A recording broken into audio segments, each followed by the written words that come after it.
Gemini.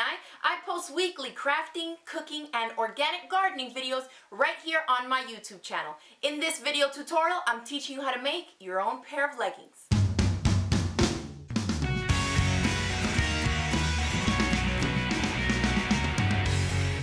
So for this project, you don't need to go out and purchase a specific pattern, because what we're going to do is create our own pattern, something like this, from a pair of leggings that you may already have in your stash. Make sure they fit you nicely and that you want to recreate them. Now, if you're coming to my blog or to my YouTube channel from mimigstyle.com, thanks for stopping by. I hope that you'll enjoy this step-by-step tutorial for some DIY leggings, especially if you're a beginner out there. I want you all to be encouraged and determined to create your own garments. It's really super simple, and I hope that you enjoyed this beginner project. Now let's go over the supplies and materials we'll need, and we'll jump right into making our leggings. Okay, so for our leggings, the materials we're going to need are first some type of paper, because we're going to make a pattern from it. I like to have this really huge roll of just brown craft paper. I get this at the hardware store for like 10 bucks, and it lasts me years, literally, to do all kinds of projects, okay? So that's what I use. Then you're going to need your pair of stretch pants already, because we're going to use a pair that we have on hand to create our pattern from. So grab a pair that fits you well. Then you're going to need your fabric, and what I like to do is I like to buy a fabric that stretches the same or more than the pair of pants that I'm using to create my pattern. So this is a rayon lycra blend.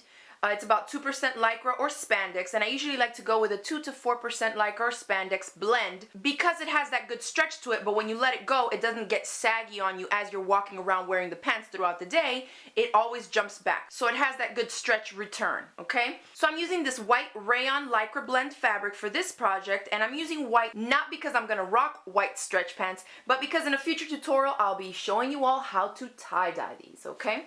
Then for some of the other materials, you're going to need either a rotary cutter with the corresponding mat, or a pair of scissors will work fine as well. A marker, since we're going to be creating our pattern. You want to use a stretch, jersey, or ballpoint needle for this project. A walking foot, and if you're not familiar with either of these two items, make sure you click right here to the tutorial that I'm linking you to, where I have a series of videos on working with stretch knit fabrics. So I help give you all the overall basics of working with these stretchy type of fabrics, okay? Then what I like to use is really inexpensive 100% polyester thread when I'm making my stretch pants, because I find that the polyester has a lot more give than the 100% cotton thread. So it's really inexpensive, and of course you're going to want a coordinating color to match the fabric you're using. Some pins, and then I like to use 1-inch wide waistband elastic, and that's what I'll be using for my waistband part. So to create our pattern, let's roll out some paper. All we're going to need to create is one pattern piece, okay, for the whole pair of pants. So here I have some leggings that I've made previously, okay, these I also made myself, and I'm going to use this as my pattern. So what you want to do is lay them open this way, okay, this is the front side, and I'm just going to grab it here at the center waistline and the crotch, and I'm going to fold it in half right along there, okay, and then just lay it all out nice and flat. And you can make these like knee length, you can make them down to your calf, you can make them all the way down to your ankle. You can totally play around with that part of the project. Okay, so I have everything nice and flat. And I'm laying it right here without adding any seam allowance, because you can see this is like your hip where it would be going all the way down to the side of your ankle here. And there's no seam sewn right here, therefore we don't need to add any seam allowance. So we're just going to lay it right on that edge. Then here, this is the center crotch line, right, that goes on the inside of your legs, and there is a seam here, so on this side of our pattern, we will need to add our seam allowances. Now I can get my marker, and I'm going to start tracing around my pattern piece here. For the bottom hem here, depending on the length that you want, go ahead and add any excess you want. I'm going to go ahead and add about 1 inch. So I'm measuring 1 inch down, okay, from the bottom hem here, so I have this little extra to play with to fold under and hem. Then I'm going to just follow along the side right there without adding the seam allowance yet, okay? Just like that. And I'm going to come up here as well.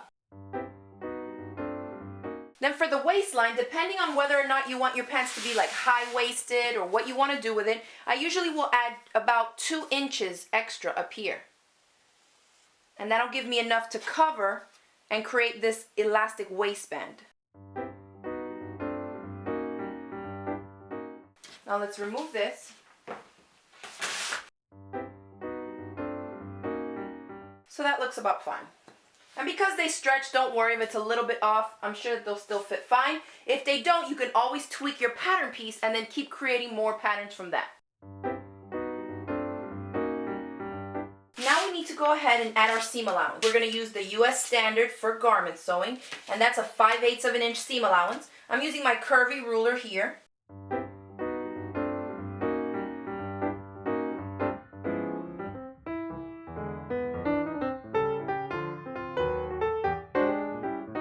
And because I've already added, remember when I made the line, I added already the 2 inches from my waistband.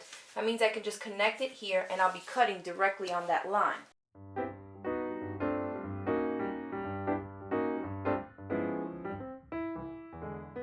Once I'm done cutting out my pattern, I like to go ahead and label it so I can save it and I know exactly what I did to create this pattern. So these are my leggings in a size extra large, and I included here, so I know it's already has it included into the pattern, a 2-inch waistband allowance. And then also a 1-inch hem allowance is already included in the pattern piece. And then of course, because I see the lines here, I note that this is a 5/8 of an inch seam allowance, okay? Now I've laid out my fabric the same way it comes off the bolt, okay? It's folded right down here, and then both selvages are up here. So it's the same way it comes off the bolt. And I love working with stretch knit fabrics because most of the time you'll get 58 or more inches across in the width, so you're getting more bang for your buck when you're purchasing this type of fabric, right? Because you're getting more per yard. So here, my fabric measures about 62 inches wide.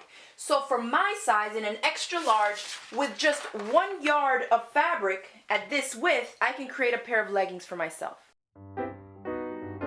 And so now I have the 1 yard of fabric to work with. So here goes. I'm going to open it up across the selvage. I'm going to fold it up just so I can get enough to where my pattern was going to fit on both layers of it. So let's see. Because remember, this needs to be placed on the fold. Actually, let me write that now. Make sure that you have that on your pattern so you won't forget in the future.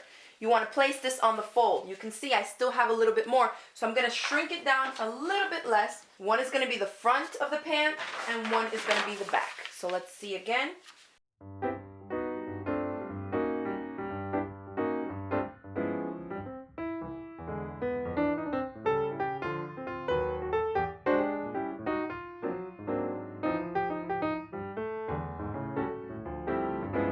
And let me jump in here and say something that I forgot to mention before. We always want the stretch of your fabric going left to right along your body. And just put that down on your pattern to remind you to double check that, okay? Meaning, when we lay our pattern piece on top of our fabric, the stretch of the fabric needs to be going this way because this is where we need it to stretch. So you see that? If I would have oriented my fabric the other way, the stretch is not quite as much as it is this way. Then you should have 2 identical pieces of fabric and lay one of the pattern pieces pretty side facing up. Grab the other piece and lay it with the pretty side facing down right on top. So now I want you to pin along both of these crotch lines, matching up your raw edges.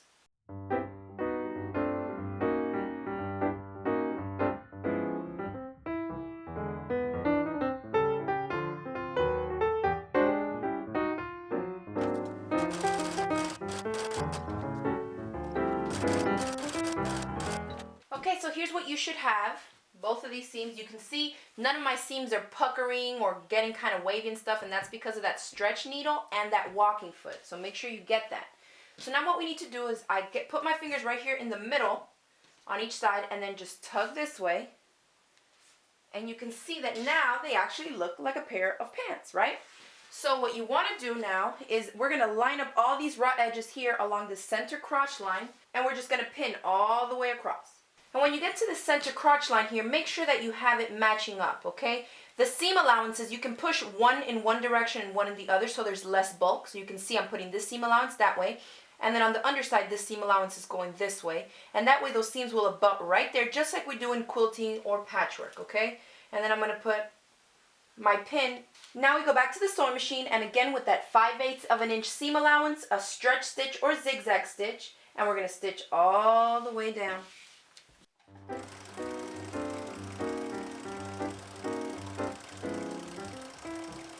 So So before we start sewing in our waistband, let's figure out what we want the front and the back sides to be for our leggings, okay? Because we cut out identical pattern pieces, you're gonna have pants that are identical on both the front and the back. So for some of you whose body is a little bit bigger on the front or on the back, you may need to make some adjustments both to the pattern piece and even now. But for me, because I don't really have a large backside, I'm gonna keep it the same way both on the front and on the back. So for the waistband, here are my pants. This is the outside, this is the inside. You can see the seam allowances here. I've made a mark on the side that is going to be my back side of my pants, so decide where your back is. So I'm putting my elastic right on top there, and I'm lining up this top edge of the elastic with this right side edge, the raw edge of my waistband of the pants, okay, of the leggings.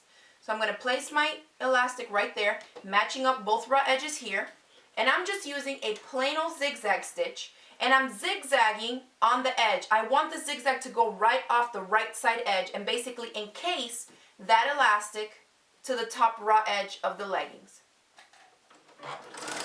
Okay, so I've tacked it down. I took a few right in place. So you want to just tug on the elastic lightly. If you tug on it way too much, what's going to happen is it's going to cinch in that waistline way too much. It's going to fit you too tight and probably too small for you to wear. So you only want to pull the elastic a little tiny bit, and that's going to bring in the fabric a little bit in just to gather right around your waistline. It's going to be just enough so that the pants don't slide down as you walk and as you wear them throughout the day, okay? Once I get past the first 1.5 inches or so, to help me pull on the elastic, then you want to grab and hold that to anchor it down while you pull it here. And as you're pulling the elastic, make sure you're not pulling on this fabric, just the elastic.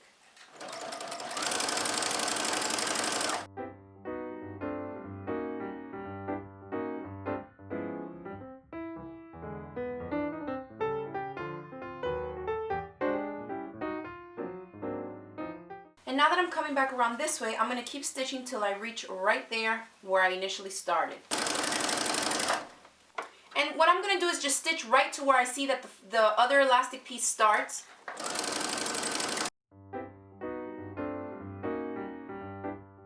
And then I'm going to cut the elastic right there as well. And that's going to reduce some of the bulk. You can see that instead of overlapping it, I'm stopping it right where they both meet, okay? And if you want at this point, you can just briefly take a few stitches right there to hold those pieces together.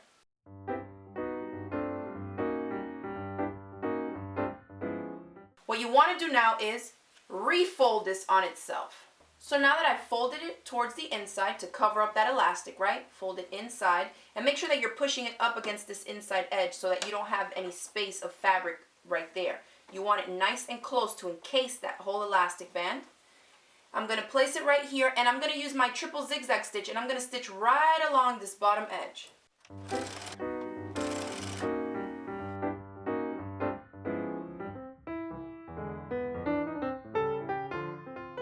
And when you get around to the end, just take a few back stitches.